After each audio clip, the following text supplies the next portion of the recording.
Berenice Santos, nós estamos recebendo aqui no nosso nono Congresso Espírita do Distrito Federal, na LBV em Brasília. Muito bem-vinda. Muito obrigado. E Fico muito feliz que bom. de estar aqui com vocês. Que ótimo. E melhor ainda que você trouxe muita história para contar, né, para todas as idades, né? Com certeza. O congresso de vocês, ele está sendo muito abençoado, porque com este tema, Evangelho e Ecologia, é tudo o que nós precisamos. É tudo o que nós devemos investir, trabalhar arduamente e levar adiante. O planeta espera isso de nós. E associado ao Evangelho, então, eu estou tendo uma reunião regional, mas eu optei por estar aqui, porque eu pensei assim, se nós pudermos contribuir, com o mínimo que seja, já valeu a pena. Que honra, muito obrigada. E você vai falar sobre necessário e supérfluo, é o tema do nosso Evangelho. É verdade. E dá uma dica, uma palhinha da sua palestra, em que linhas você vai seguir? Nós vamos, assim, conduzir quanto a o homem, um ser insaciável. O homem, quanto mais tem, mais ele quer. E nós estamos já vivendo uma era em que devemos contribuir, colaborar, vivenciar com o outro. E no momento em que eu me preocupo somente comigo, eu deixo para trás aqueles que eu deveria dar a mão, que eu deveria buscar, trazer junto ou ser buscado. Então, no dia que nós nos contentarmos com o necessário, porque nós temos isso, intuitivamente nós sabemos o que é o necessário para nós. Mas, muitas vezes, queremos colocar no lugar das nossas ansiedades, das nossas tristezas, das nossas incertezas, nós queremos colocar objetos, queremos substituir, achando que isso vai nos contentar, vai nos completar. Mas o homem, como espírito imortal, ele completa-se, ele só é feliz quando ele vive a espiritualidade. E nós estamos caminhando para aí. É tudo isso. Kardec nos chamou muito bem a atenção para isso. Nós temos que trabalhar, e muito, mas para adquirir as coisas espirituais. Para nos colocarmos enquanto espírito imortal em aprendizagem aqui. Utilizando enquanto é útil ou necessário para o nosso progresso. Mas no momento em que nós abusamos, nós já nos comprometemos. Então, o supérfluo, ele está para encher nossos olhos, porque o nosso coração deve ser preenchido com o essencial, o necessário, o eficaz. E jamais o homem poderá ser feliz se ele deixa para trás o outro. No atual momento, nós não estamos ainda vivenciando essa nova era. Estamos querendo adentrar. Mas para adentrar, nós temos que nos transformar. E saber qual é o papel de cada um de nós nesta grande roda que vai nos levar à regeneração. Qual é, na sua opinião, porque está ao alcance de todo mundo, e na sua opinião, qual é a forma de a gente alcançar essa visão dentro desse mundo materialista e essa visão espiritual? É ouvir a nós mesmos, ouvir o nosso interior.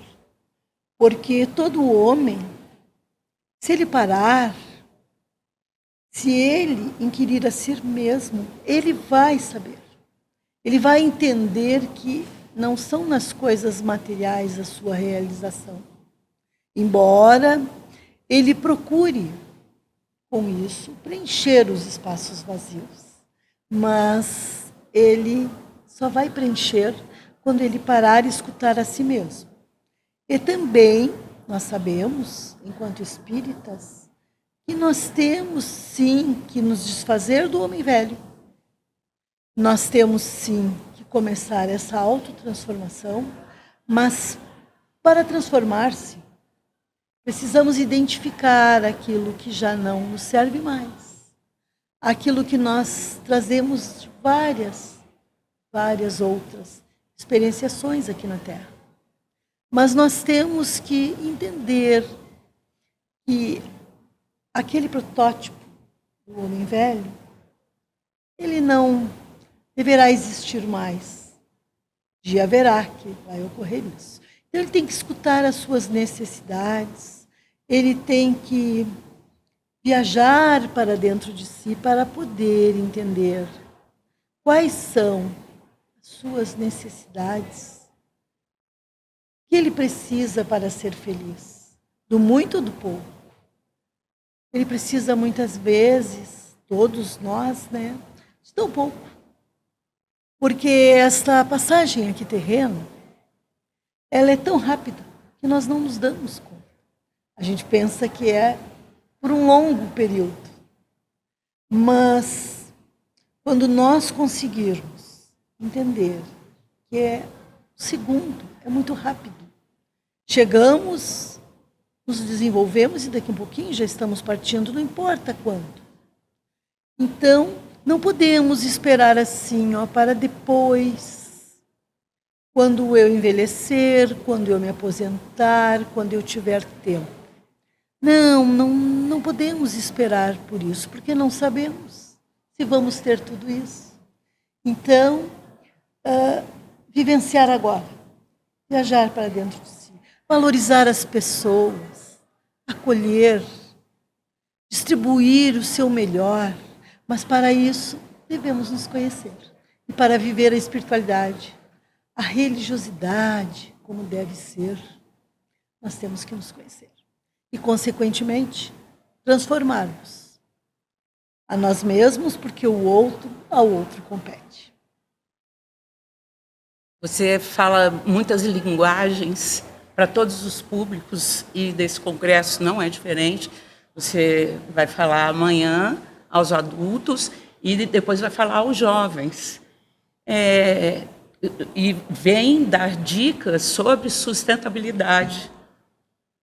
Você acha que os jovens hoje, eles são mais sensíveis a essa questão de preservação do planeta? Com absoluta certeza. O jovem e as crianças que estão chegando, eles já têm assim um preparo na espiritualidade, enquanto lá estavam na realidade, já estavam sendo preparados para modificar, para contribuir, para fazer o diferente. Então, ele é muito acessível. Claro que temos as exceções de espíritos, né, recalcitrantes até no próprio equívoco. Mas assim, nós diríamos que a grande maioria do jovem, ele tem uma mente já mais aberta, ele já vê as coisas de maneira diferenciada, os sentimentos são vivenciados.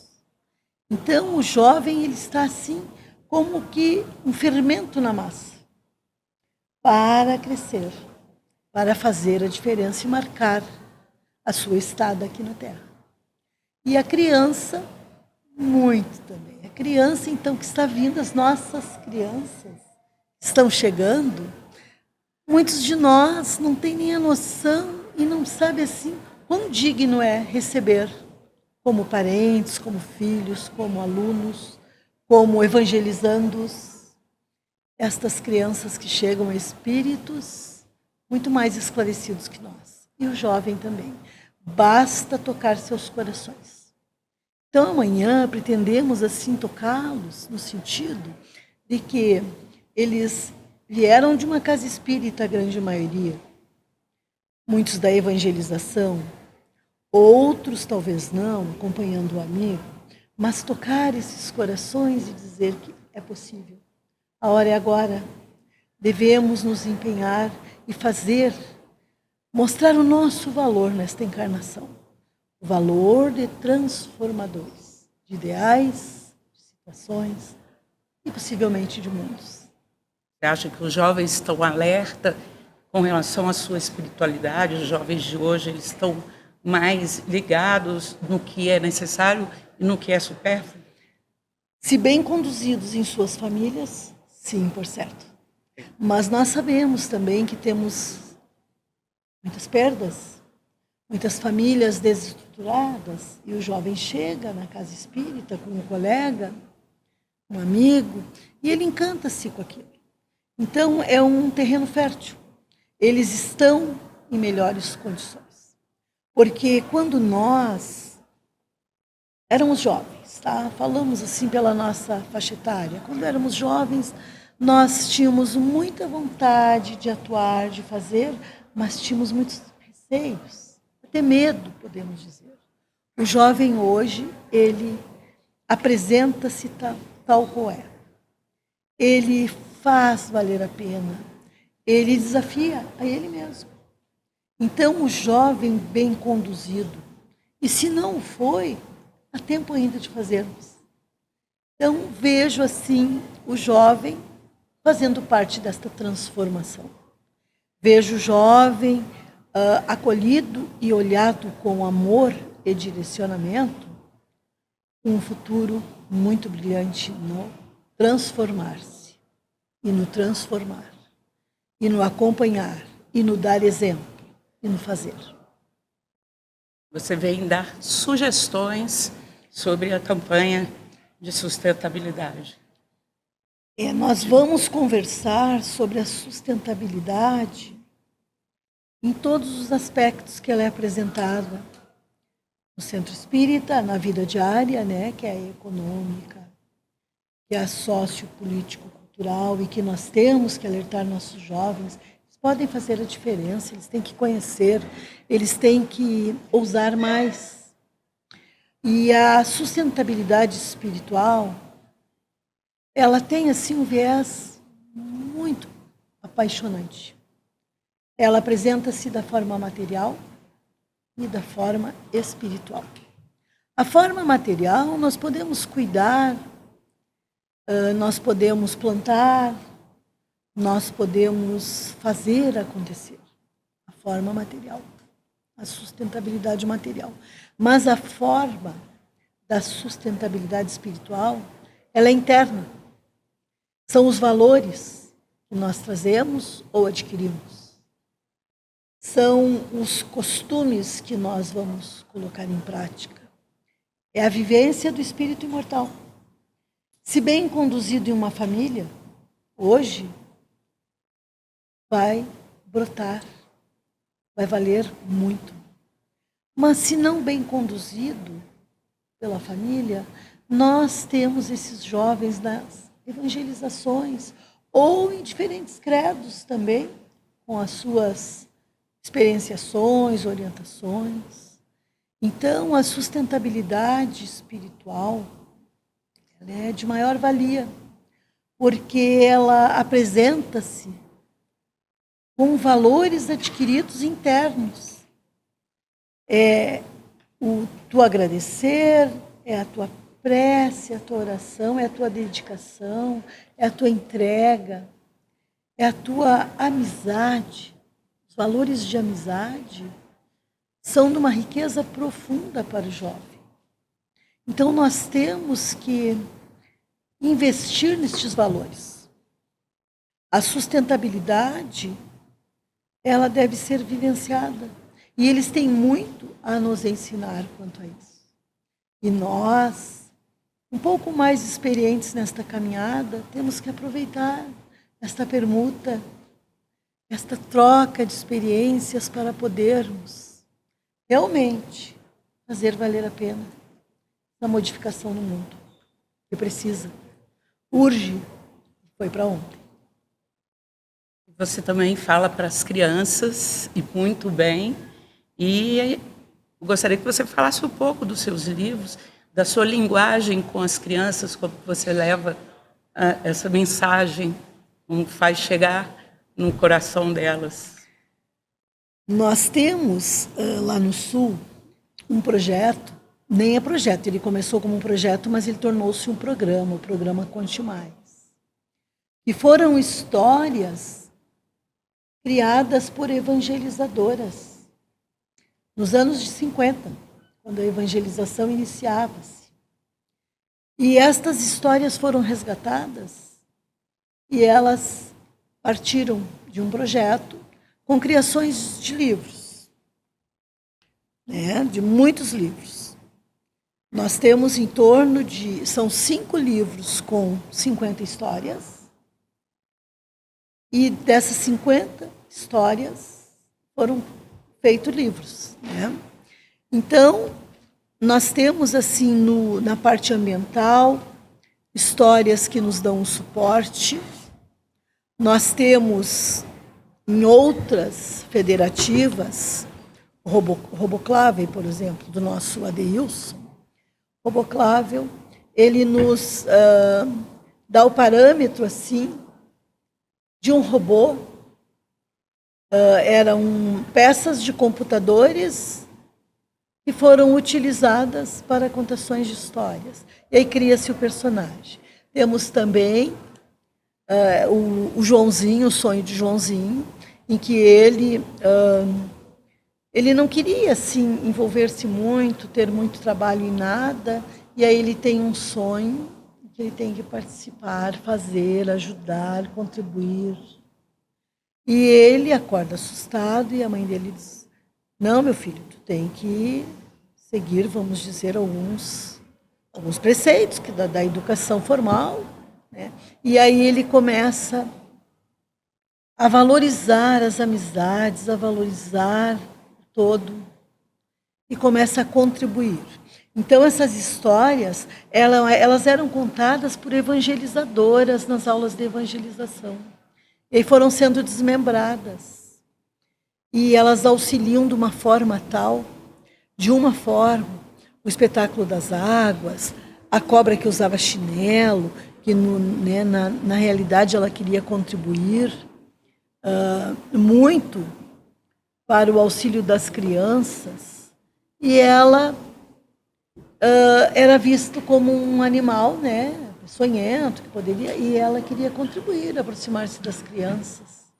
E aí vai sendo contado ao longo, as professoras não, quero corrigir, as evangelizadoras, nos anos 50, foram criando histórias para tornar lúdico.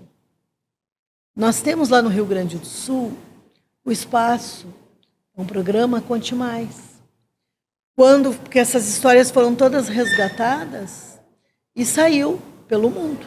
Elas estão, né, além das fronteiras do Brasil, contando essas histórias lúdicas criadas pelas evangelizadoras de infância e depois também evangelizadoras de juventude. Então, há uma parte todinha quanto ao ambiental, quanto às conduções das crianças, dos jovens, na evangelização espírita, que é um recurso, uma ferramenta poderosa, né, que nós temos na doutrina espírita. E aí essas histórias foram sendo resgatadas. Eram escritas à mão, depois passaram a ser datilografadas. E hoje a nossa federativa, lá a Férgues, no Rio Grande do Sul, conseguiu colocá-las em livretos e livros. Então, é de uma grandiosidade enorme, porque quem não gosta de uma história? A criança ama uma história, ela cria. O jovem também. E o adulto também. Por que não? Contamos essas histórias, muitas dessas histórias adequadas para a terceira idade. Nos asilos, quando nos chamam. Então, as histórias, elas ajudam a imaginação da criança, do jovem, do adulto e do idoso. Ela vem para enriquecer. E aqui são só alguns exemplos, de algumas obras infantis que tratam sobre natureza, sobre os animais, né? E a gente tem muito mais do que isso, né? Sobre vários assuntos, em todas as linguagens. Né? Todas as linguagens. Todo mundo gosta de uma história. É impossível, assim, a gente dizer, eu não gosto de uma história. São raras exceções. Né? Se fez um trabalho, se faz ainda um trabalho lá no Rio Grande do Sul, com a contação de histórias também em presídios. Porque muitos daqueles irmãos que estão lá são os caravaneiros de Jesus, lá na nossa federativa, os caravaneiros de Jesus no sistema prisional. Muitos daqueles irmãos nossos, porque são irmãos nossos, equivocados, que ontem éramos nós. Eles não tiveram tempo de ouvir uma história, não tiveram uma mãe ou um pai que contasse uma história. E as contações de histórias são feitas nos presídios. E eles choram, ficam encantados, e muitas vezes modificam o parâmetro daquele ser. Agora, voltando ao tema do 9º Congresso Espírita do Distrito Federal, Ecologia e Espiritismo. Qual o seu papel na transformação planetária? Olha, nós temos que contribuir para esta ecologia, para podermos, assim, distribuir com estas crianças que chegam, espíritos imortais, e muitos deles em oportunidade única de reafirmar-se enquanto esse espírito imortal. Então, a ecologia, ela vai, assim, muitas vezes, modificar todo esse parâmetro, com a contação de histórias, com trabalhos, com a criação de hortas comunitárias. Nas casas espíritas, existem muitas colaborações nas hortas comunitárias. A criança ajudando ali, o jovem ajudando na parte ambiental para poder dividir com o outro. Então, assim, nós temos que estar muito atentos nas oportunidades que surgem. O ambiental, ele permeia todo um trabalho numa casa espírita. Ele permeia porque, assim, nós temos que educar a nossa criança, o nosso jovem, nas evangelizações, e no lar, porque quem educa é o lar. Nós temos que educar o nosso jovem a reaproveitar, a reciclar, a fazer o diferente, porque a hora urge. Nós estamos saindo de uma situação, claro que vai demorar muito ainda, de uma situação de provas e expiações para a regeneração. E esta criança que hoje aqui está, muitos deles com a oportunidade única de refazer a caminhada. E é através da doutrina espírita, chegando lá, nas aulas de evangelização, do ambiental, de todo um contexto, valorizando e trabalhando, ele vai poder fazer a diferença. E ficará marcado no espírito mortal, indelével. Esse fica marcado. Então, muitos espíritos estão tendo a oportunidade do reencarne para fazer o que muitas vezes até comprometeu no passado. E nós estamos tendo essa oportunidade hoje de toda essa separação, de toda essa reorganização.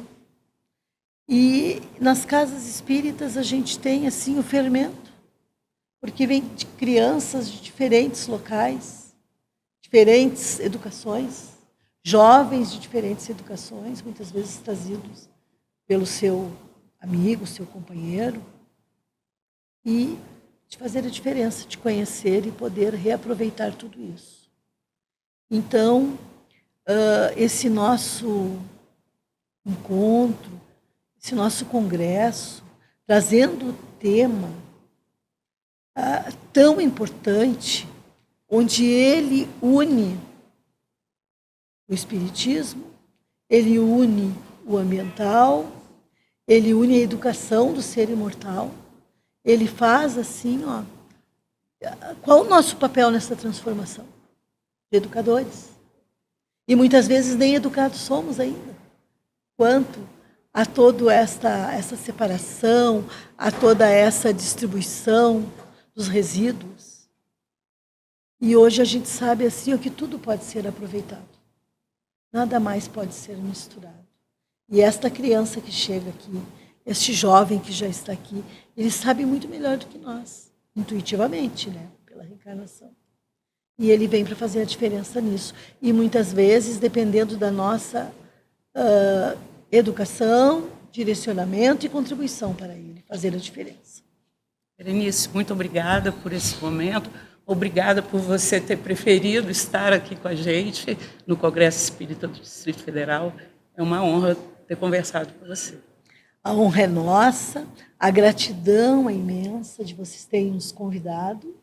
Nós lá no Rio Grande do Sul temos esse trabalho, né, que é o saber ambiental, a gestão do saber ambiental. Na realidade, é um programa de gestão do saber ambiental, que nós trabalhamos 14 anos, e há muito por fazer ainda. Então, a honra, o prazer e a alegria é nossa. Vamos fazer diferente para poder receber a nós mesmos quando voltar aqui. Uma terra melhor, uma terra mais ampla, mais forte, mais nos dando assim suporte para que esse espírito mortal, imortal, ele cresça, evolua, faça a sua caminhada de maneira diferente agora. Muito obrigado, agradecemos também estar aqui com vocês.